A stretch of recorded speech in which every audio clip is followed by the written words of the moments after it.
Welcome, everybody. Welcome to Lifting the Brain Fog with Dr. Diane Ehlers and Amy Rue. Dr. Diane Ehlers is an assistant professor in the Department of Neurological Sciences and director of the Exercise Neuropsychology Laboratory at UNMC. She conducts research on physical activity and the quality of life in cancer survivors with a focus on cognitive function and brain health. So Dr. Ehlers is going to join us, and then after that we're going to have Amy Rue come up and talk about the YMCA Livestrong program. Thank you. Hi, thank you guys so much for having me today. I think the last time I was here was like 3 years ago, so I feel like I haven't seen faces in a long time. I've been on Zoom or in my office or at home, so I'm really excited to be here today and talk to you about some of the work that we're doing here at UNMC's and some of the programs that we currently have offered. I always have to put this up, just the disclosures, conflicts of interest. Our work is funded by UNMC and other institutes. It's just a little bit of an outline that of what we're gonna do today. We're just gonna talk about some key concepts that are important to know, and some of you might be able to relate personally to some of these. And I'm gonna talk a little bit about aging, because evidence in aging on exercise in the brain is really informing the work that we're doing in individuals living with cancer. And then the more recent work that's going on in cancer survivorship, including what we're doing, and then what can you do if you're experiencing these symptoms or even other symptoms, which we will mention a little bit. So some of you might be familiar with some of these statistics, but about 75% of individuals diagnosed with cancer experience some cognitive decline during treatment. Most of these data have been derived in women with breast cancer, with some emerging data in other cancer populations, mostly prostate and colorectal. And whilst there is some recovery after treatment is over, many people experience some of these cognitive declines for years after their treatment ends. We can see 45% experience cognitive declines after treatment's over, and up to about 30% experience persistent changes that last up to 20 years after their treatment ends. There are a number of cognitive functions that appear or seem to be increasingly evidenced to be associated with cancer diagnosis and treatment. One thing I want to mention is you'll notice I don't say chemo brain or chemo-related cognitive impairment or chemo-related cognitive decline. I think that was a common term originally used sort of in the infancy of this research, but researchers are basically now finding that it's not just chemo that might be related to cognitive changes. In breast cancer, for example, they find that women prior to their treatment but post-diagnosis have changes in the brain and changes in cognition compared to, or lower levels, we'll say, lower levels of function and smaller brain volumes, et cetera, before their treatment compared to women without a history of cancer. And so there are obviously other things at play. It's not just chemo. So I want to just make sure that's clear at the beginning here, and we'll talk about what some of those things are. So there are 3 areas that we focus specifically on, and these are executive function, working memory, and processing speed, and we'll talk a little bit about what these are. Executive function is a higher order cognitive process, and so memory and processing speed kind of can fall within executive function a little bit. They're all interrelated, where a deficit in one area can cascade into other areas, and then that can cause behavioral problems, daily functioning problems, quality of life, perceptions of change in quality of life. But some of the things that, behaviors that are associated with executive function, as you can see on the screen: time management, organization, self-control, self-regulation, problem solving. This is really important to a behavior like physical activity, because it's a complex behavior where we have to plan and self-regulate in order to be physically active. So even though we know physical activity maybe can help executive function, if we don't have a certain level, it can make it hard to be physically active. Memory, if I tell you my phone number or how to get to Whole Foods from here, and then you got to go do that in 20 minutes, and you're storing that information in your head and then trying to apply it at a slightly later time, we can have a hard time remembering those phone numbers and using them, or remembering that route that I told you. And then processing speed has to do a little bit kind of with like habitual tasks, and that's even like remembering a familiar route, being able to easily do different types of tasks. And why do they matter? So those are like the scientific terms, but why do they matter really is what I think everybody cares about. Well, one, deficits in these cognitive processes sometimes cause problems with social relationships, causes problems, keeping our calendar, remembering appointments, causes problems with driving. If we can't inhibit outside stimuli, I guess, like something happening in the street, then it could cause our inability to react in a timely manner. So there could be a safety issue. I mentioned remembering phone numbers or other information and then being able to apply it. It could even have, we've had women at Nebraska Medicine who have had issues leaving food on the stove, and they, test really well with their neuropsychological exam, but they're like, I swear there's something going on. I left food on the stove and left the house, and so those kinds of things, and then problems returning to work. So I might be preaching to the choir for some of you, but these are the reasons they matter, and so sometimes we have to tell our clinicians that. So this is one of the conceptual models out of Memorial Sloan Kettering Cancer Center that we use to kind of guide our work, and I always joke, it's like everything but the kitchen sink is influencing cognitive decline, which makes it really hard to study, because for one person it could be genetic factors mixed with treatment factors, where for another person it could be depression and anxiety and sleep quality that could be driving it, and also these things even the same things can affect people differently. So it does make it hard, and we kind of follow this one size does not fit all type of a path particularly with exercise. But what is promising in terms of the work that we do, I have these two arrows here. One says exercise oncology. What we do know is we have a lot of evidence on physical activity and exercise and its effects on a number of cancer-related health outcomes. Fatigue's a good example. We have a tons of evidence on fatigue. And so if fatigue is a predictor of cognitive decline, we might be able to use what we know about exercise and fatigue to inform the way we design exercise programs for cognitive function as well. Sort of that logical statement, if A then B and if B then C, if that makes sense. And so we're applying some of that data, and I'll show you what we have on exercise and some of those other symptoms that are in this model. But then we also have this large body of evidence in the aging literature focusing on exercise and cognitive function. And the reason that's important is not only, a lot of cancer diagnoses are in individuals, at older ages, but also some of the cognitive processes that we see declining with cancer are the same ones that decline with aging. And so if we know that exercise can improve in aging, it stands to reason it could improve in cancer as well. So we're kind of taking the exercise and cancer literature, the aging and cognition and exercise literature, and kind of pooling these all together to kind of figure out, what can we do? So we got physical activity and exercise. Does anybody know what the difference is between physical activity and exercise? This is my main key concept here for the day. Heart rate, not necessarily, maybe, could be. Duration. Let me say duration. Duration could be, so exercise, yeah. So when we look at physical activity and we measure it in research, we're actually, we're usually measuring total physical activity, not just exercise. What are they doing differently, I guess, in these pictures? And it's not intensity. It's not the question. I'm not going for intensity since one's running and one's walking. Structured activity versus non-structured. Perfect. That's it. There it is. Should have had some swag.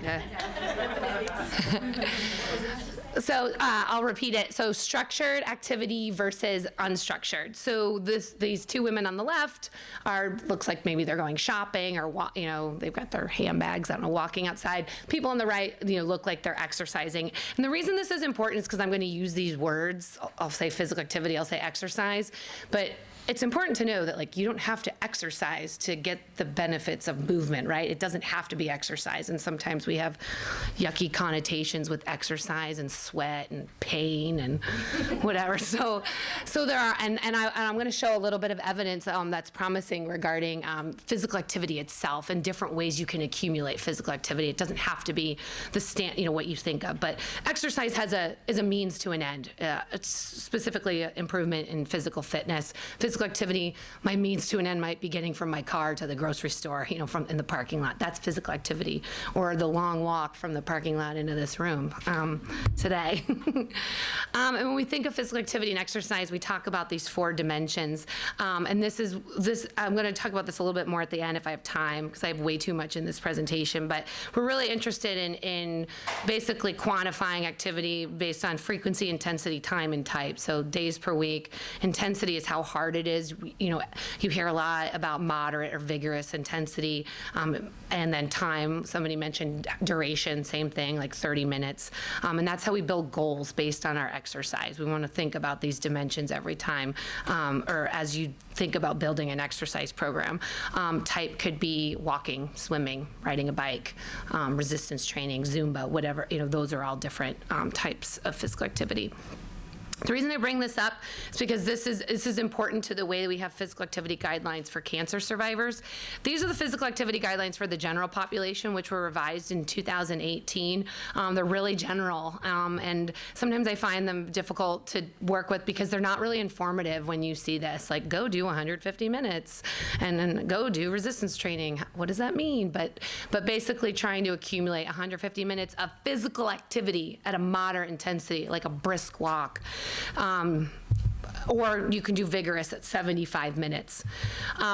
These are the new guidelines for cancer survivors, which I know this is really small. There is a link there at the bottom. These are literally, I will write in Google ACSM infographic and go to images, and this comes up. But I'm happy to provide information on where to find this too. It's at that bit.ly/cancer_exercise_guidelines. So previously, the only guidelines we had were these, pretty much.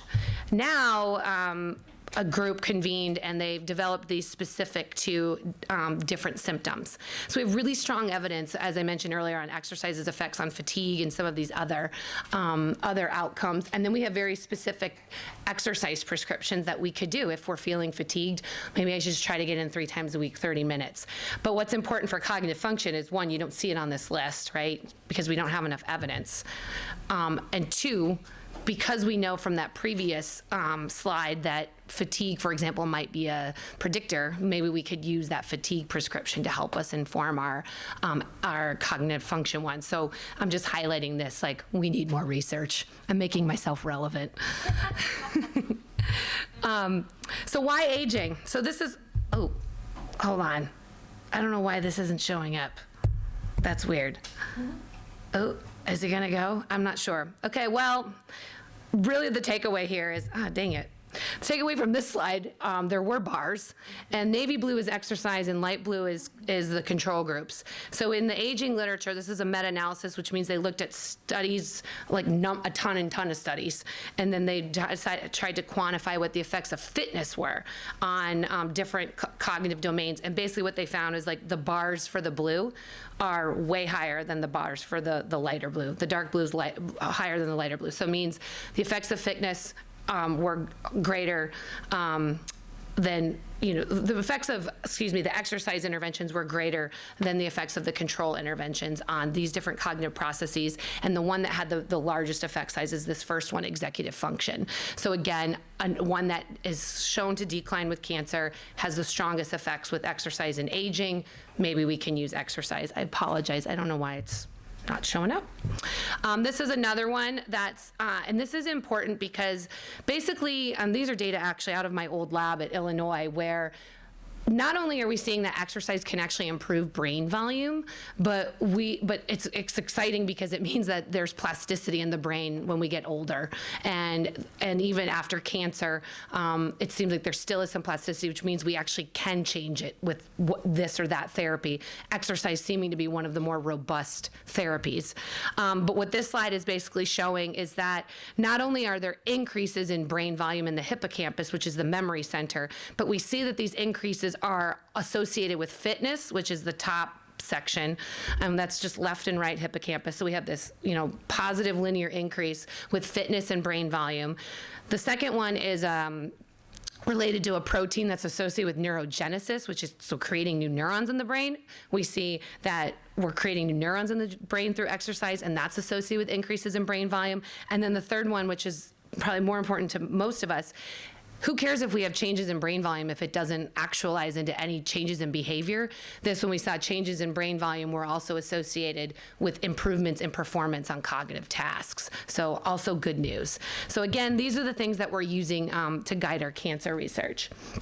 Okay, so this is the whole physical activity versus exercise aspect, and this is where I find this really exciting, and we're starting to do a little bit more work where it doesn't have to be moderate to vigorous physical activity, it doesn't have to be exercise. This is a really large epidemiological study where they just did some additional data analyses on just total physical activity and light activity, and they found that, I can't remember, this, and we're talking tens of thousands of people in this sample, but each additional hour of light intensity activity was associated with larger total brain volume. Again, we're still not in cancer populations yet. And this was equivalent to 1.1 years less like biological brain aging.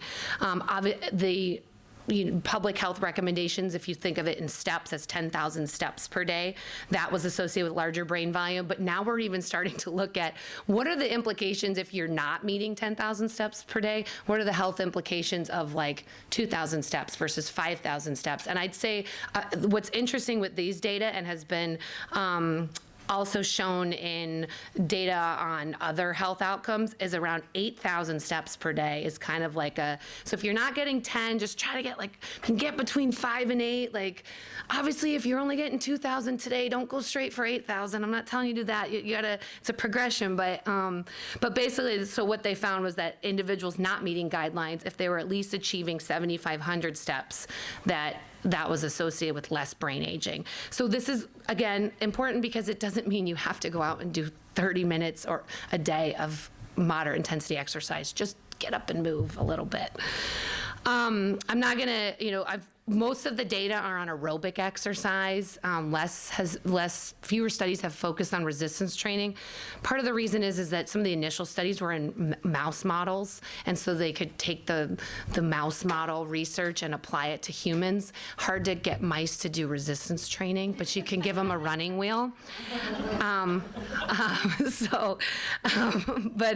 So that's where we do have a lot, and I guess you can hard to have mice do yoga, but there is some increasing evidence on yoga and its neurocognitive benefits, and then on light physical activity. This was a recent review regarding just light physical activity, so it's a lower intensity, right, compared to that moderate.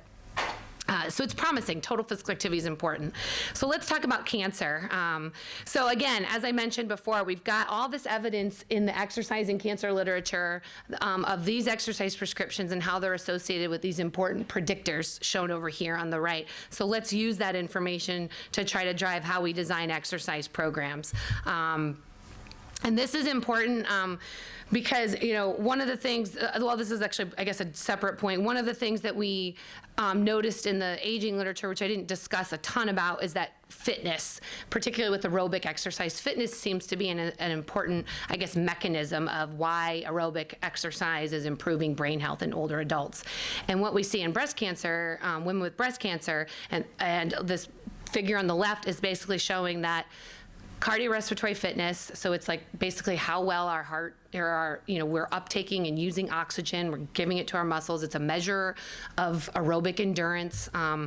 So our fitness so women before treatment, during treatment, and after treatment have 31, 31, and 22% lower fitness levels compared to women without a history of cancer, and then women with metastatic cancer have 33% lower fitness. We use a sort of accelerated aging hypothesis regarding some of our work, and you can see that on the right here, where if you look at the yellow line, that's a woman, that's women without a history of cancer.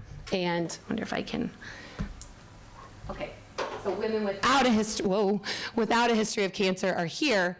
Let's say we have a 40-year-old woman with a history of cancer. Her cardiorespiratory fitness level is here. It's the same as a 70-something-year-old woman without a history of cancer who's sedentary. So it's this premature aging where our fitness levels may be declining earlier, which again, fitness is associated with brain health in the aging literature. So we're thinking if exercise can improve fitness, if fitness is lower due to a cancer diagnosis, and fitness is an important indicator of brain health, let's exercise.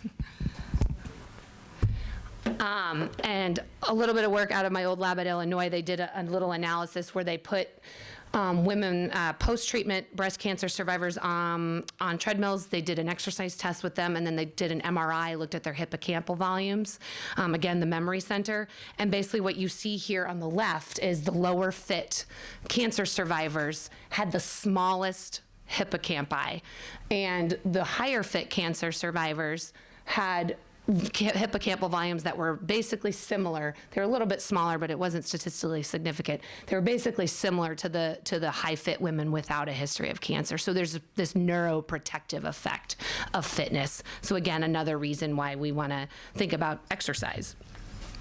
Some of the work that we've done in our lab, so like fancy little models. They're basically what they're saying, the one on the left, women who engaged in more total daily minutes of moderate to vigorous physical activity had better performance, faster performance on tasks of executive function, better accuracy on tasks of working memory. And one of those predictors that I've mentioned several times that was linking these was fatigue. So I had more physical activity, less fatigue, and by having less fatigue, I had better cognitive function, is basically all that that's saying.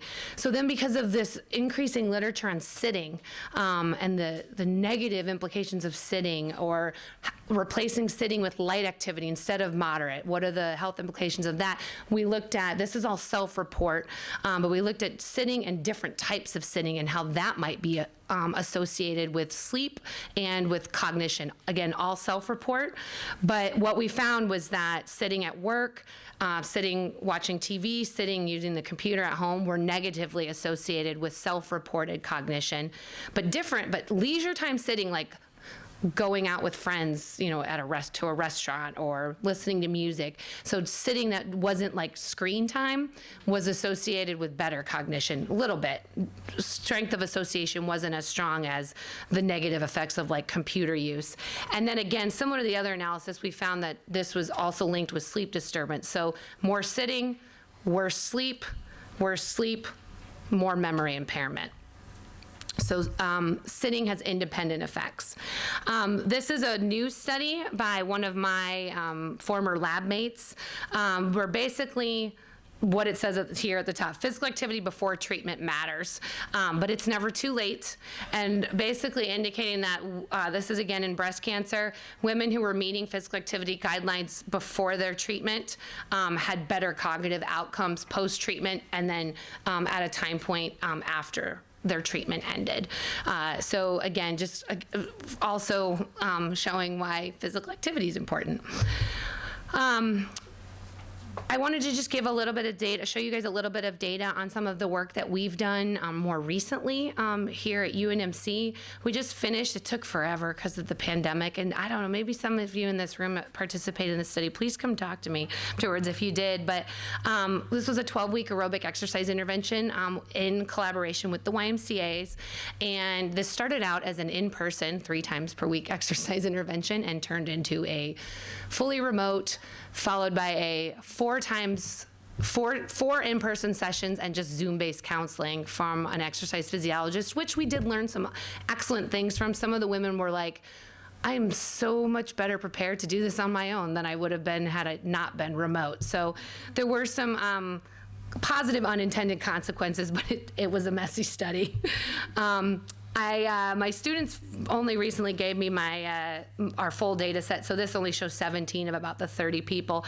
But this NBAC is a memory task, and what we see here, this D all the way on the right is an effect size, and that 2-back accuracy, a D of 0.6, that's a pretty good, that's a medium to large effect. So what we're seeing is that women who were in the exercise intervention over time had better memory performance compared to the women who were randomized to our control group, which basically was nothing.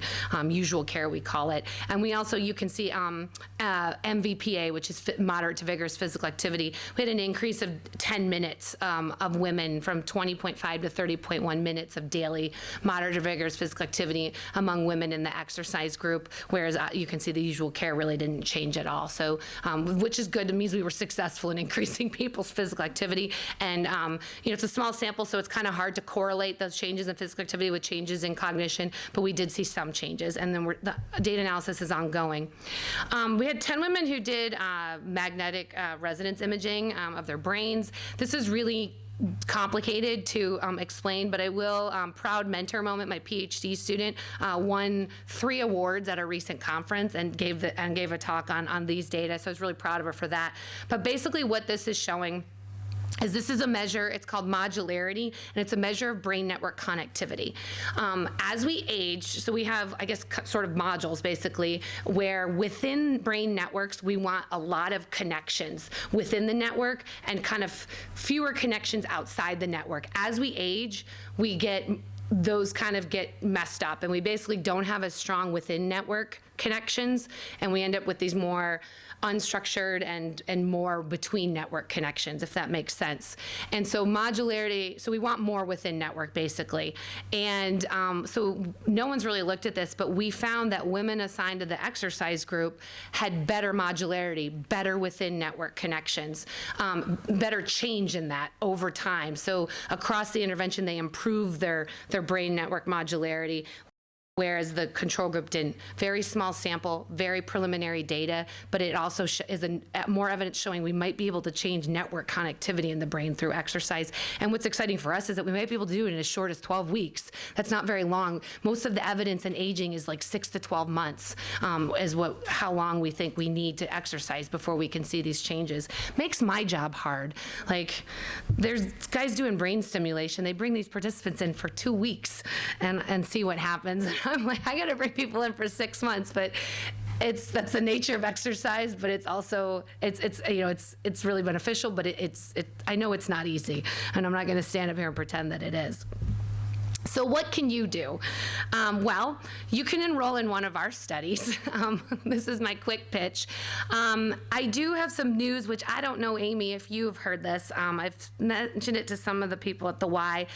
I recently took a new position out of state. Yeah, so I didn't want to lead with that because I thought I'd lose y'all at the beginning. But at the Mayo Clinic in Arizona, I did my PhD at Arizona State, and we've decided to go back. And so we have a few studies going on that, thank you. Thanks so much. It's exciting, but it's been an emotional 6 months as I've navigated this. But we just got funding to do a really large exercise intervention, and now we won't be able to do that, but we do have a few going on. This first one, packed. We have to stop enrollment because UNMC is kicking me out June 30th. So, but we do have these 2 other ones that if you're interested in, especially this HEAT study, it's like last chance enrollment since I'm getting kicked out June 30th. PACT, I've had to stop, but I'll tell you about them anyway. PACT is really cool, and it's someday, because it's a mobile app-based intervention, we really hope that maybe we could disseminate it or do it nationally. It doesn't rely upon people being where I am. And it really only has to do with data collection, that we need people local. But what we're interested in this study is, we've talked a lot about light intensity activity and movement overall versus exercise. So in this study, we're working with women undergoing chemotherapy for their breast cancer, and we are basically testing different types of daily exercise. Some people are getting movement promotion that just tries to help them get up and move throughout the day and not sit all day long.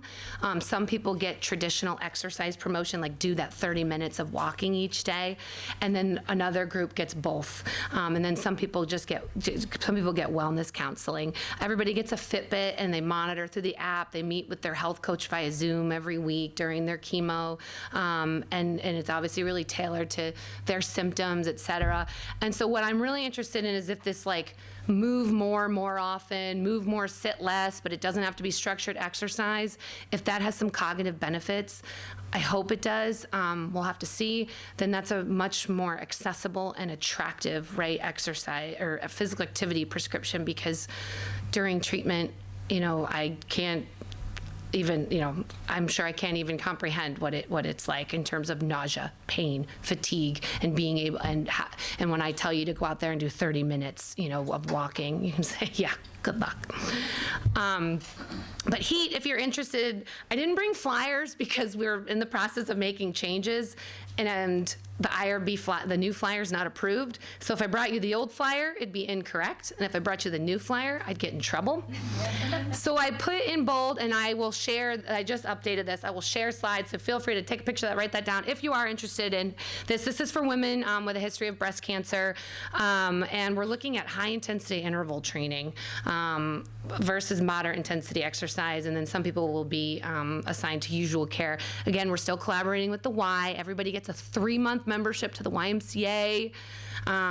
We have some inclusion criteria related to aromatase inhibitors and some other diagnosis, like how you were diagnosed or what you were diagnosed with specifically. But if you are interested, please contact us. We just have to get you in like the next week to get you going with the study. And then this last one is for men with prostate cancer, which I didn't even talk about this kind of stuff today. This is my PhD student. She's fantastic. She is doing a postdoc fellowship at the National Cancer Institute after she graduates and defends her dissertation tomorrow.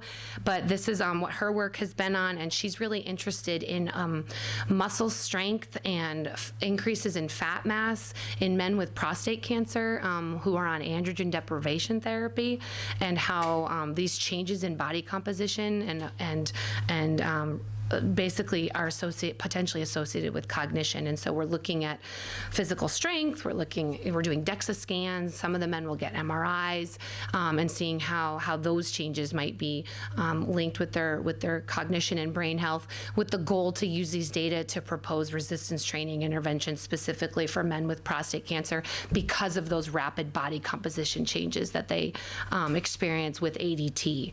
And so this one we are still enrolling, and we will be enrolling for a little while, probably another month or so. But then she's leaving, so. But we still have staff who can assist. But that's her information. If you email this enl@unmc.edu, we will all get it anyway. So that's an easy one to do. Okay, so I know I'm running out of time. I left this at the end. We talked about this frequency, intensity, time, and type. I hate going to exercise talks where it's like do your 150 minutes a week, do your 2 days of resistance training, and I give you no information on how to do it. Number one, join one of our studies. Number two, this is how you do it. First of all, we're only changing one dimension a week. So we set a goal for frequency, intensity, time, and type. So if you're doing nothing, don't say you're going to do 5 days a week. You're gonna do like 2, maybe. And each week we only change one dimension. If I'm gonna increase my time in exercise from 30 to 35 minutes, I'm not gonna increase my number of days per week. And I wanna get used to that for 2 to 3 weeks before I maybe change my frequency. Similar with intensity. This is exactly what we do in our interventions as well. It's a progressive intervention based on everyone's individual fitness level. And the way that you can monitor intensity if you're not wearing a heart rate monitor, which I don't even have in here stuff on heart rate, but I'm happy to talk about it. We use this Borg intensity scale. You guys hopefully are mostly at a 6. Anybody at an 18 right now? I hope not. So hopefully you're at a 6 sitting here, and we always, define 20 as like going up a hill, up through snow, carrying a bear, like hard as you can work, whatever. So hard as you can go. We generally exercise. We start people at around a 9 in our programs. So a light walk, and we really don't go above a 15 or a 16 unless you're enrolled in the high intensity interval training program. Then you're gonna get a little higher than that. But that moderate intensity is more like 12 to 15.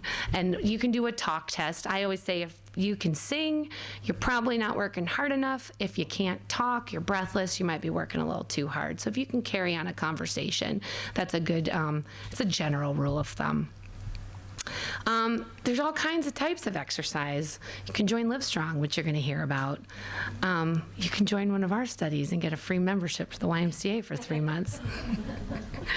So here's a good example for fatigue. It was in that infographic from American College of Sports Medicine, but this is 3 times per week at a moderate intensity. I didn't get into what exactly heart rate reserve is. It has to do with max heart rate, which is based on your age, and your resting heart rate, which you could, which is you could take at home, and there's a calculation. I'm happy to talk further, but 30 minutes and I'm going to walk, and that's my fit prescription. And then that changes over time. Maybe it changes in 1 week because I'm not feeling well and I only do 2 days, or I only do 15 minutes, whatever, like that's okay. And it can fluctuate. We do that all the time. Things to just think about if you are going to start an exercise program, if you're not currently exercising, there are things associated with that may be acute. They might be late effects that you're experiencing long after your treatment, or they might be long-term effects. So all of us are individuals and we have different levels of function and different experiences, but just remember that there are some things you want to be aware of. I can answer some questions, but my token response will be talk to your doctor. But here's an example one. This is like what I showed earlier. And that's how you do your target heart rate. There it is. It's in the slides. Here's a resistance training one. Again, I'm going to provide these slides, but resistance training takes a little longer. Resistance training I know is a little harder to do. I can tell you guys to go out and walk. Whenever in our research, I'm like, why do we do all these walking programs? Why don't we do a resistance training program and then just tell people to go walk? Because you don't need our expertise to walk generally. You need our expertise to teach you how to do the different resistance training exercises. But again, happy to provide you a little bit more information.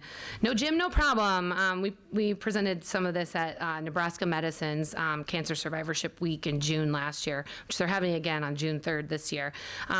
But different types, this is that type, the second T, walking, biking, hiking, resistance, it can be body weight, flexibility and balance. I think yoga, you could even say, is resistance training as well.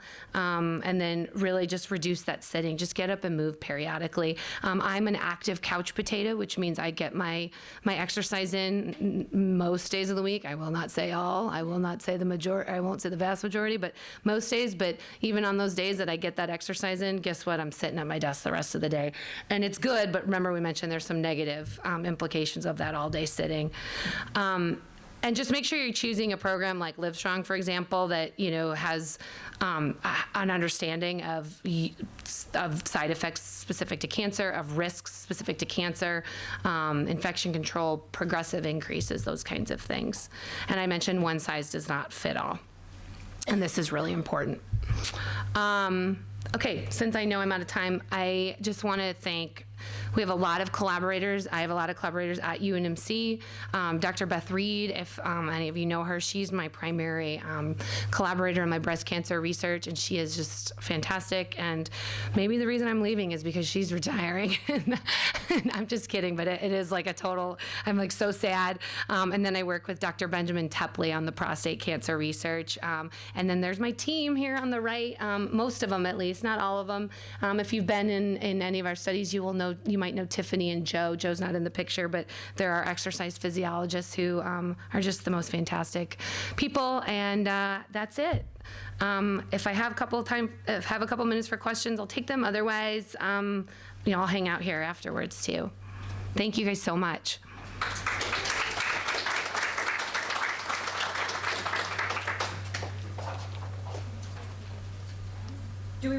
Does anybody have any questions? Otherwise, we can do some questions at the end. But if anybody has any quick questions. I'll unplug this. I don't know where this goes in. Thank you.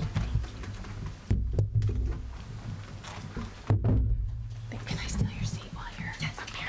Thanks. Just kick my stuff out of the way. You're good. And just be patient as we transition this computer. I know. I wasn't sure if Chris ordered.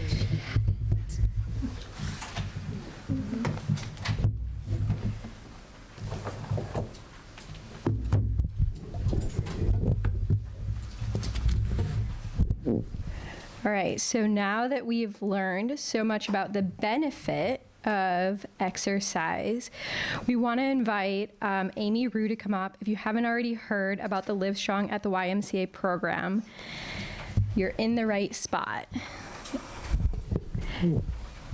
So Amy is the Livestrong at the YMCA project manager for the YMCA of Greater Omaha.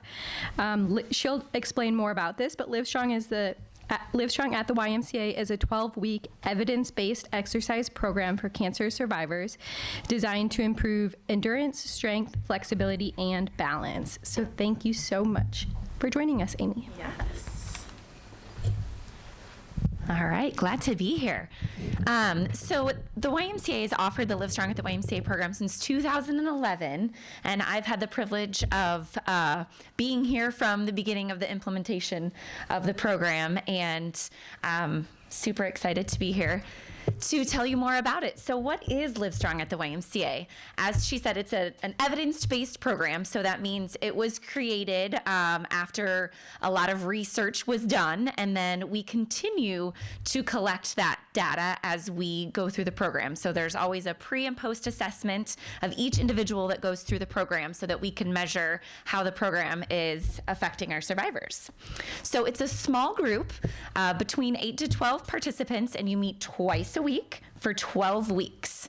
While you're participating in the program, you do get a complimentary membership to the YMCA, and that includes your whole household, so that not only that you can come to the Y, but everyone in your household can come to the Y with you.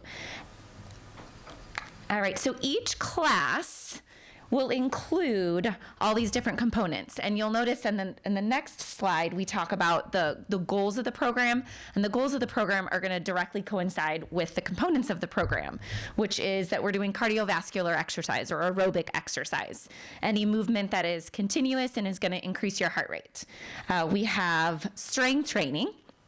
And again, we start very slow and progress throughout the program. So we don't just start out with heavy amounts of weights and lifting 3 times a week. You know, we start very slow and progress throughout the program. We work on balance. Every class, we will work on balance, and we'll give you exercises to practice at home. We give you homework. Stretching, flexibility, that'll be a component of every class. And then social interaction with other cancer survivors. So the program's not designed as a support group, but it does lend itself as that because each individual in the program is a cancer survivor. So we encourage participants to gradually, again, going back to that FIT principle, increase the number of days that they're exercising. So if you're not doing any previous exercise, you're gonna just do the 2 days a week for a little while. And then we'll gradually encourage you to increase by coming to the Y and exercising on your own, whether that's practicing the things that we're teaching you in classes or attending other group exercise classes. So that's kind of a main component, is introducing you to the different options of group exercise classes that we offer. So our primary goals are to increase muscular strength and endurance, your cardiovascular endurance, flexibility, and balance. Again, directly coinciding with the components of the program. We do those pre and post assessments in these 4 categories at the beginning of the session and at the end of the session. Then our secondary goals are to reduce side effect severity, improve your energy, improve body image and self-esteem, and provide social interaction and peer support. With the exception of that last one, we know that exercise will directly impact your energy, your self-esteem, and your side effects severity.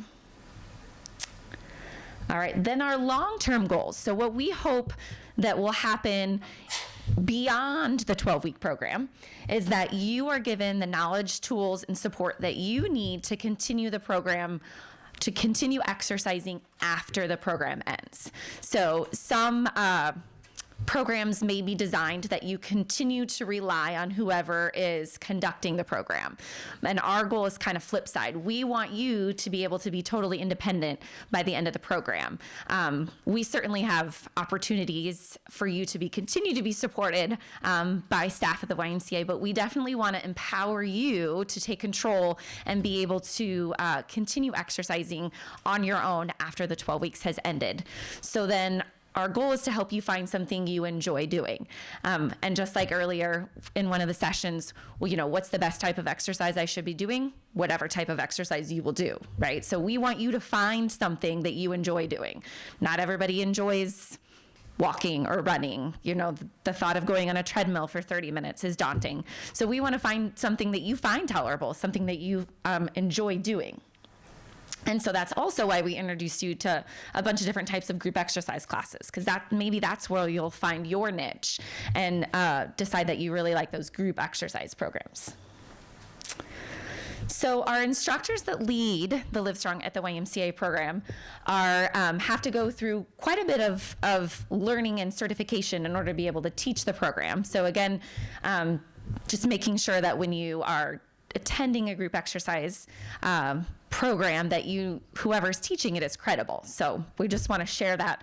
All of our instructors have to have a national certification, whether it's in personal training or group exercise. And then they have to go through a 16-hour in-person, well, now virtual, instructor training. And in addition, they do an online course that's working with cancer survivors, and then also an additional course on lymphedema, so that they have the background and the knowledge about cancer and working with people with different side effects, different restrictions, and different after having gone through different types of treatment. So then our participant criteria, who can participate in the Livestrong at the YMCA program? It's anyone who's been diagnosed with cancer. So from the time of diagnosis to 12 years post. Anyone who is over the age of 18 can participate in our program. And we've had all levels. We have people that come to us while they're still going through treatment. Probably the majority of our participants come to us recently after finishing treatment, but we also have people that come to us 5-10 years post-treatment. So we just ask that you have a strong personal desire to be there. Sometimes we have the spouse that has the strong personal desire for you to be there. Doesn't always work out the greatest. So we ask that you have a strong personal desire to be there, and that you can attend the 12 weeks of the program both days. And we do ask for medical clearance from your doctor. They have the opportunity to let us know if there's any restrictions. They might say, yes, my patient can participate in the program, but I don't want them lifting more than 5 pounds, so on and so forth. Physically able to participate in at least most of the activities. We do make modifications and do lots of things to cater to each individual's level of fitness, but we do need you at least physically able to do most of the activities. And then a willingness to fill out the required forms. So we do ask for medical history, because that helps us know what you've been through and what we need to be careful of when we're working with you and designing an exercise program for you. And then because it is an evidence-based program, we do collect your data, de-identifiable information. So we're not using your personal information, but we do use your demographics and the results of that functional assessment in order to continue collecting the evidence about the program. All right, just have a few quotes of some participants and some photos from participants. One of my favorite is that I really struggled with my diagnosis of cancer. This experience is the first time I felt like I could take control of my life back. I was always so happy at the end of each session. Members of the group, as well as instructors, were so kind, positive, encouraging, and supportive. So this photo was taken one October when we had a dress in pink day. And then also the quote at the top, this was a rewarding program that helped me gain energy back into my life. I'm able to be a better husband and a better father since I have more energy. It's been a joy to bring more energy home to enjoy my time with my family. And this program has greatly benefited me. I have tried things I wouldn't have tried on my own. Everything helped with my goal to make exercise a part of my life. As a younger cancer survivor, exercise will always be a part of my life due to this program. I loved being with other cancer survivors that were all on this journey together. I would highly recommend this program. So a little bit of our impact. Like I mentioned before, we implemented the program back in 2011. So we've had more than 1,000 cancer survivors participate in our program. Our most recent data is from 2021. 100% of our participants increased in aerobic, endurance, muscular strength, and balance. We do see some flexibility is a tough one. Sometimes balance too, to always see improvement in every individual. But we definitely work to increase or maintain that flexibility and balance. And again, this data is collected from that pre and post assessment that's done in week 1 and week 12. Is this just Omaha? Yes, this is just Omaha. And then I'm glad you asked that. So the Livestrong at the YMCA program is a national program that's offered at different ways throughout the nation. And that's where the data, a lot of the data is collected, but we do collect data just for our association. So yes, this is just data for YMCA of Greater Omaha. And then we do a quality of life assessment as well as the functional assessment. So that first in 12 weeks, it's self-reported questionnaire. And we find that as a result of participating in the Livestrong at the YMCA program, participants report that they have less fatigue, improved satisfaction with social role, better sleep, improved anxiety and depression, and less pain interference. So this is just a quick slide that lists the participating locations here in Omaha. Again, there are a few of the other YMCAs in Nebraska and Iowa, depending on where you're coming from, that offer the program. And it is offered throughout the United States, but not necessarily at every YMCA, because there is a time and financial commitment that each YMCA has to make in order to provide this program, because we want to provide the program to cancer survivors at no cost.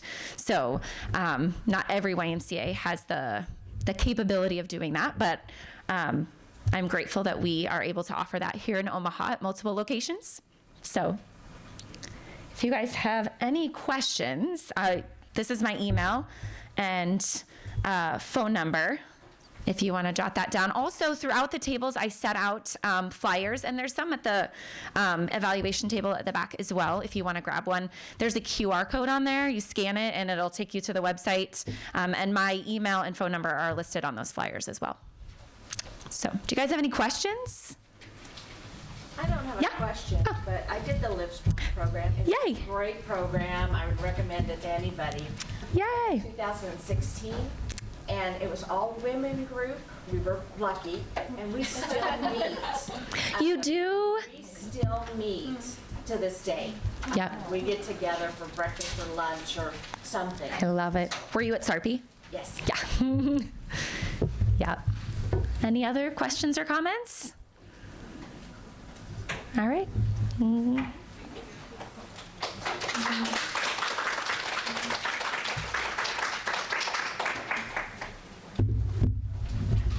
We do have a couple more things to share quickly. I know we're close to time. I'm just going to switch over this PowerPoint. In the meantime, does anybody have any questions for either Dr. Ehlers or Amy? I have one question. Yeah. When people are on like a cardiotoxic chemotherapy, do you use a different like rate of perceived exertion based on that? I'm going to let Dr. Ehlers repeat that question.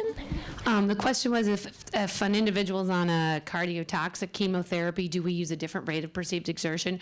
We don't necessarily. So actually, when we do our programs, we use a combination of RPE and heart rate. And so everybody does a fitness test at the beginning, and then we basically create the exercise prescription, we call it, based on the target heart rate. And we try to achieve that target heart rate, but we obviously augment with RPE. And most of our sessions are one-on-one with the exercise physiologist and the participant. Occasionally, if there's overlap, we've had like 2 people.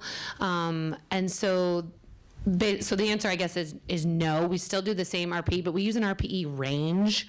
So and then we obviously decisions are made with the individual in terms of like what they can and can't do or how they're feeling that day.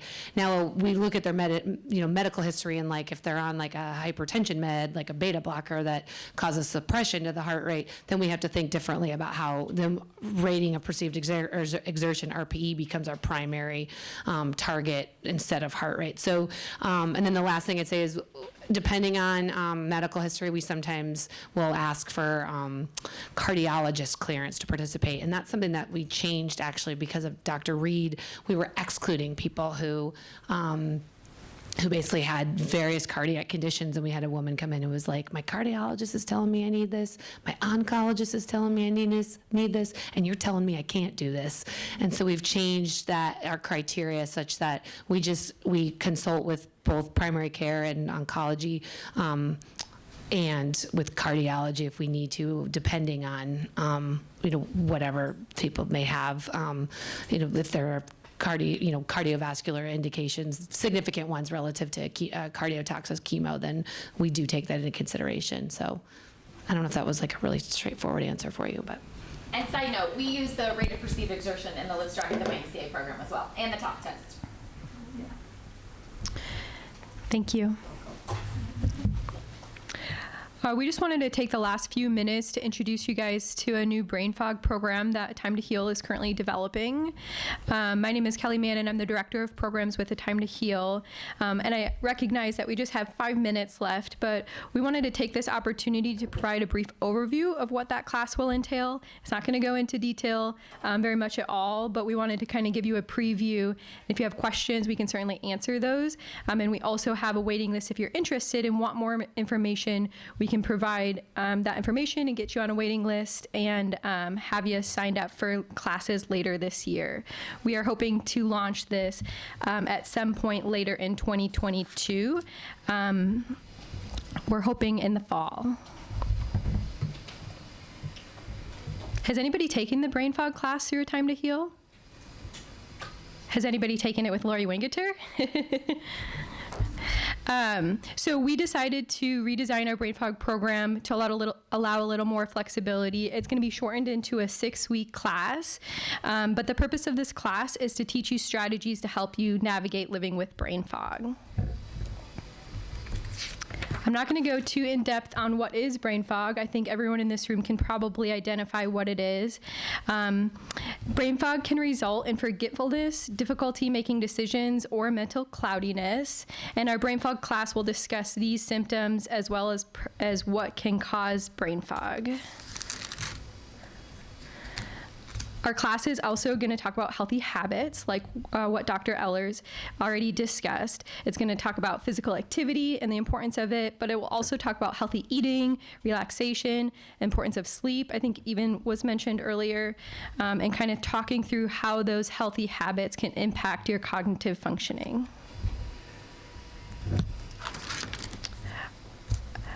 Our program will also discuss managing daily activities. We'll kind of talk through what can be done to help you be successful in those daily activities. If you've taken our brain fog class before, you'll recognize minimizing distractions, using tools in your toolkit, planners, organizational tools, structuring your day to help you be most successful when you have the most energy, when you feel the most tired, and so forth. Our program will also introduce you to additional brain exercises, memory tools, things that can help strengthen your brain and assist you with the symptoms that you're experiencing. But most importantly, in my opinion, one thing that we'll talk about in this class is the importance of sorry, let me start over. I think everyone in this room can agree that navigating brain fog on top of a cancer diagnosis requires a new level of courage and strength. And so we will end our 6-week brain fog program talking about this and sharing our experiences as a group. And as with all of our programs with A Time to Heal, being in that small group setting allows for open dialogue and connection. And in my opinion, this is one of the most beneficial parts of our programs, is connecting with others who have been there before, journeyed there before, and kind of sharing your experiences as a group. And so that's all that I have in regards to a quick preview of what our future brain fog program will entail. But I will open the floor if people have questions on anything that's been shared today, questions for Dr. Ehlers, questions for Amy, questions for A Time to Heal. We have 2 minutes, otherwise we can get out of here early. Will this class be in person? Yeah, yep. So it's a good question. So we'll be doing some training of facilitators. And if you're familiar with the Time to Heal at all, we have partners across the state of Nebraska. We also have expanded our partners to many other states throughout this pandemic. But we'll be training those people to do them in person here in Omaha, in person in Grand Island, in person throughout Nebraska, and even in other states as well. But Iowa. yeah. Mm-hmm. Iowa. Yeah, certainly, we will. We hope to do even more, yeah. Are you in Iowa? Yeah, so Iowa has the Iowa Cancer Consortium. They're a really large network of cancer advocates, cancer survivors, and we're partnering with them to try to get the word out a little more in Iowa. But we'd love to expand anywhere that's needed. Other questions that you guys have? And we will do that virtual too. I mean, I think we've all agreed that we're virtualed out at this point, but it is a huge resource for folks that don't have access in their communities. Mm-hmm. What are your requirements for facilitators? It's a good question. So our facilitators usually have a medical professional background. In our other classes, we usually have medical professionals, whether they be oncology nurses in the oncology field. And then we also partner with facilitators that have more of the mental health background.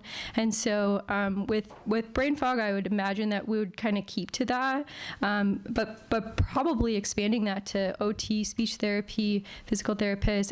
We've trained those in the past, and I think that's a really good area to tap into as well. I think there was another question. Will you be having, when you start up again, just one class? And what? Yeah, so we're hoping to be able to train several facilitators and really expand our reach.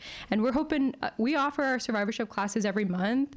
And so we know the need is out there for this program as well. We currently have an extensive waiting list. And once we get people trained, we might do as much as we're able, and we have facilitators, we will offer them as often as we can. So if you guys are medical professionals in the room and you're interested in being facilitators, I mean, that's really our barrier at this point, is to have enough facilitators to facilitate.